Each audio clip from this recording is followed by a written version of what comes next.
एक बार गौतम बुद्ध के पास मौलिकपुत्र नाम का एक बहुत ही प्रसिद्ध ब्राह्मण आया। उसके साथ उसके 500 शिष्य भी थे। वह बुद्ध से ढेरों सवाल पूछना चाहता था।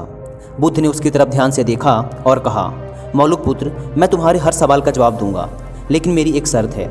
मौलिकपुत्र ने कहा, शर्त बताइए। बुद्ध बोले, शर्त यह है कि तुम्हें तुम्हारे प्रश्नों का उत्तर जानने के लिए 1 वर्ष तक चुप रहना होगा। जब तुम्हारे अंदर का शोर बंद हो जाए तब तुम कुछ भी पूछना, मैं तुम्हारे सारे सवालों का जवाब दूंगा।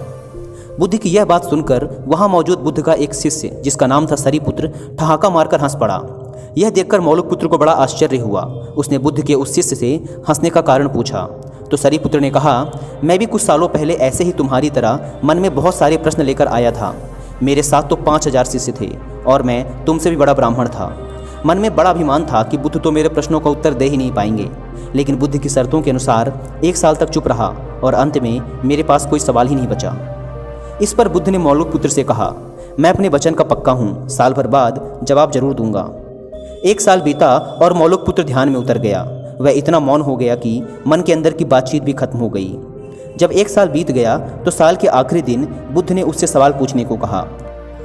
मौलिकपुत्र हंसा और बोला, सरीपुत्र सही कह रहा था, अब मेरे पास पूछने को कुछ है ही नहीं। इस पर बुद्ध ने कहा, अगर हम मन में सच्चे नहीं हैं तो समस्याएं और प्रश्न होते हैं। यह सब हमारे झूठ से पैदा होते हैं, जैसे कि हमारे सपने नींद से पैदा होते हैं। मन की अशांत अवस्था में प्रश्न होते हैं और मन की शांत अवस्था में उत्तर मिल जाते हैं। मन में जब प्रश्न होते हैं तो वह उत्तर ग्रहण नहीं कर पाता। मौन हमें मन की ऐसी अवस्था उपलब्ध कराता है जहाँ हर प्रश्न का उत्तर होता है।